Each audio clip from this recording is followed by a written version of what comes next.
एक बार एक व्यापारी गौतम बुद्ध के पास आया और उनसे बोला, हे बुद्ध, मैं एक व्यापारी हूँ। मुझे मेरे ही मित्र ने बर्बाद कर दिया है। मेरा सारा व्यापार चौपट हो गया है।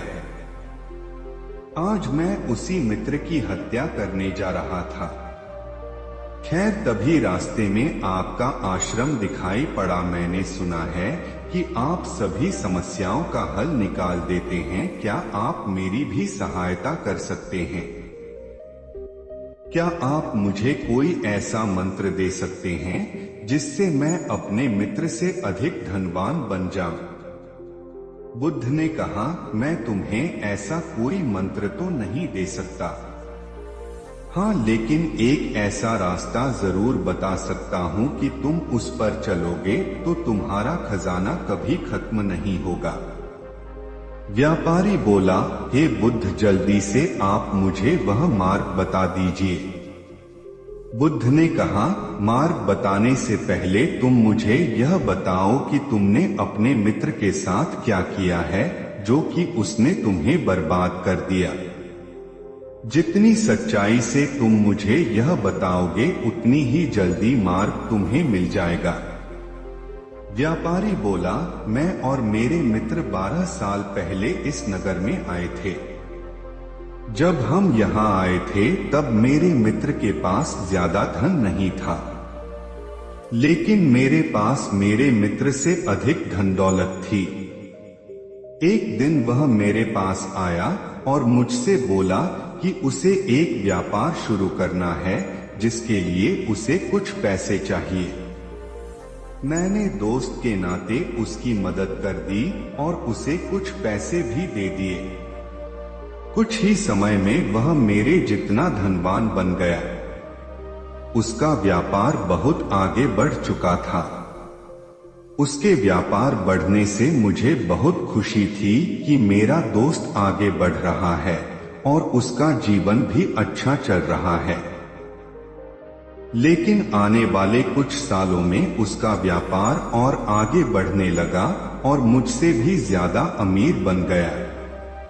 उसके पास बड़ा घर, सब कुछ हो गया। मुझे यह सब देखकर ईर्ष्या होने लगी। मुझसे उसकी तरक्की बर्दाश्त नहीं हो रही थी। मैं नहीं चाहता था वह मुझसे अधिक पैसे वाला बने। जबकि वह अपने रथ से मेरे घर आता तो मेरे दिल में सुई चुभने लगती थी। मैंने तय कर लिया कि उसे खुद से आगे नहीं बढ़ने दूंगा। मैंने उसके व्यापार में हानि पहुंचाने के लिए कई सारे प्रयास किए। यहाँ तक कि मैंने अपना व्यापार भी दांव पर लगा दिया, जिससे उसे थोड़ा बहुत नुकसान तो हुआ, लेकिन उससे ज्यादा मुझे नुकसान हो गया। आज मेरा सारा व्यापार चौपट हो गया है। मैं कर्जदार हो गया हूँ। मेरे बीवी बच्चे रास्ते पर आ गए। बुद्ध ने कहा, क्या तुमने अपने मित्र के साथ सही किया? व्यक्ति बोला, मैंने उसके बुरे समय में उसकी मदद की तो मैंने उसके साथ गलत किया। जब मेरा बुरा समय आया तो वह मेरी मदद तो कर सकता था। वह चाहता तो जब उन्नति कर रहा था तब वह मेरा साथ भी दे सकता था। मुझे भी अपने व्यापार में शामिल कर सकता था, लेकिन उसने सिर्फ अपने बारे में सोचा। वह भूल गया कि वह मेरे पैसे से ही आगे बढ़ा है। बुद्ध ने कहा, जब वह आगे बढ़ रहा था तब क्या तुमने उन्नति नहीं की? व्यापारी ने कहा, मेरे व्यापार में उन्नति हुई, लेकिन मेरे मित्र से ज्यादा नहीं हुआ। बुद्ध ने कहा, आखिर तुम्हारे पास कमी किस चीज की है? तब वह व्यापारी बोला, मुझे किसी चीज की कमी तो नहीं थी, बस मैं नहीं चाहता था कि मेरा मित्र मुझसे आगे बढ़े, वह अधिक धनवान बन सके। बुद्ध ने कहा, ऐसा तुम क्यों चाहते थे? क्या इस दुनिया में तुम्हारे मित्र से अधिक धनवान कोई नहीं है? व्यापारी ने कहा, इस नगर में मेरे मित्र से अधिक धनवान व्यापारी भी हैं। तो बुद्ध ने कहा, तो फिर तुम अपने मित्र से अधिक धनवान क्यों बनना चाहते हो? इस नगर में जो व्यापारी तुम्हारे मित्र से अधिक धनवान हैं, तो उनके जैसा क्यों नहीं बनना चाहते हो? बुद्ध ने कहा, वास्तव में इसमें तुम्हारी कोई गलती नहीं है। संसार का हर व्यक्ति अपने से नीचे के व्यक्ति को कभी भी आगे बढ़ता नहीं देखना चाहता। सभी चाहते हैं वह हमेशा हमारे दया का पात्र ही बना रहे, वह भले ही हमसे आगे निकल जाए। हम अपने चेहरे का मुखौटा लगाकर उन्हें दिखा तो देते हैं कि हम उनकी कामयाबी से खुश हैं, लेकिन ऐसा नहीं होता है।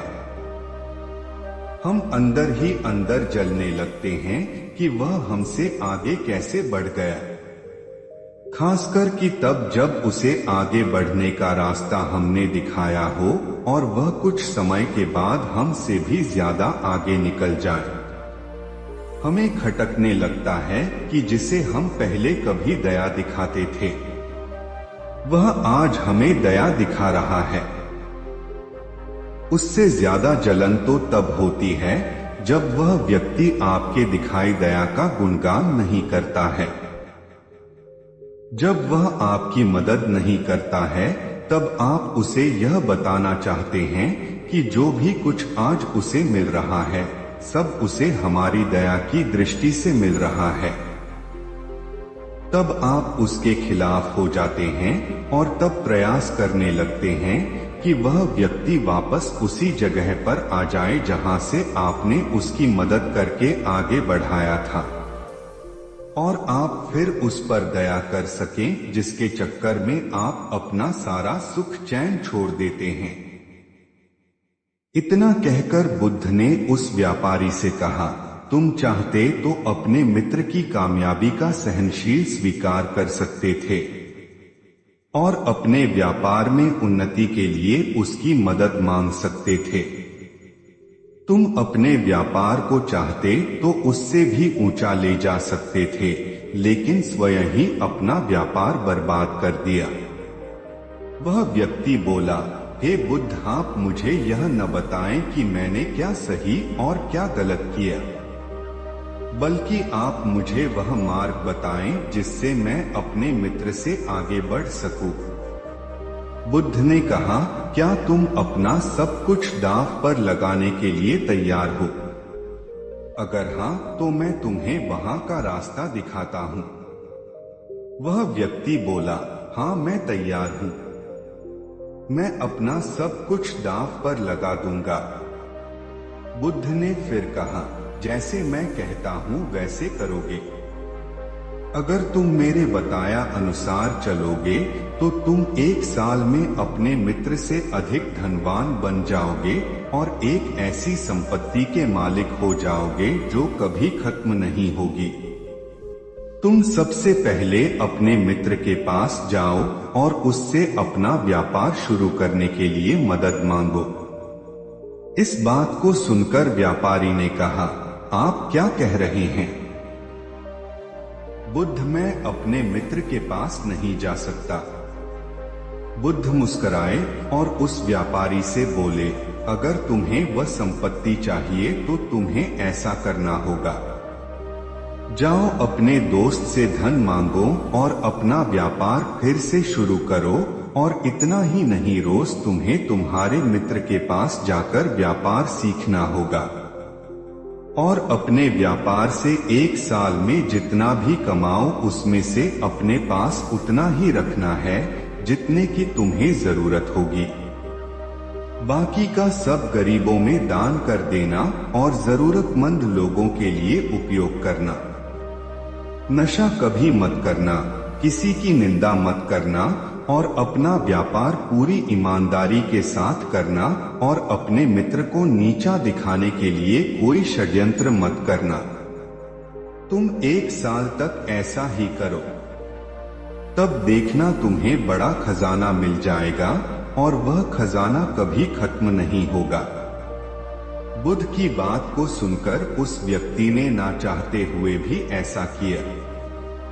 व्यापारी 1 साल के बाद बुद्ध के पास आया और उनके चरणों में गिरकर बोला, हे बुद्ध, आप जिस संपत्ति की बात कर रहे थे वह मुझे आज मिल गई है। बुद्ध ने कहा, तुम्हारा व्यापार तुम्हारे मित्र से आगे बढ़ गया है। व्यक्ति ने कहा, मेरा व्यापार तो बेहद छोटा सा है, लेकिन अब मैं उससे बहुत ही संतुष्ट हूँ। मैं इस व्यापार से इतना कमा लेता हूँ कि मैं अपने बीवी बच्चों को अच्छा जीवन दे सकूं। मुझे अब समझ आ गया है कि हम लोग अपना जीवन व्यर्थ ही गवा देते हैं। जो संपत्ति हमारे पास है उसे नहीं देखते हैं। हम अपने मित्रों से ईर्ष्या का भाव इसलिए रखते हैं क्योंकि हम अपने सुख से सुखी नहीं होते हैं, लेकिन हम दूसरों के सुख से दुखी जरूर हो जाते हैं। ऐसा ही मैंने अपने मित्र के साथ किया और ऐसा हमारे मन के कारण होता है। और अब मैं अपने मन को समझ गया हूँ और अब मुझे हंसी आती है कि मैं किस छोटी छोटी बातों में उलझा हुआ था। हे बुद्ध, अगर आप मेरे जीवन में नहीं होते तो मैं यह सब कभी नहीं समझ पाता। आपका आशीर्वाद सदा हमारे ऊपर ऐसे ही बना रहे। तो दोस्तों, इस कहानी से हमें यह सीख मिलती है कि हमारे पास जितना है पहले हमें उसका सुख लेना चाहिए, न कि जो नहीं है उसके पीछे भागे और जो है उसे भी गवा दें। दोस्तों, अगर आपको इस कहानी से मोटिवेशन मिली है तो इसे अपने दोस्तों के साथ जरूर शेयर करें और हमें कमेंट करके बताएं क्या आपकी भी जिंदगी में इस कहानी के माध्यम से बदलाव आए हैं या नहीं, और साथ ही चैनल को सब्सक्राइब भी कर ले। तो दोस्तों, मिलते हैं हम अपने अगले वीडियो में, तब तक के लिए धन्यवाद।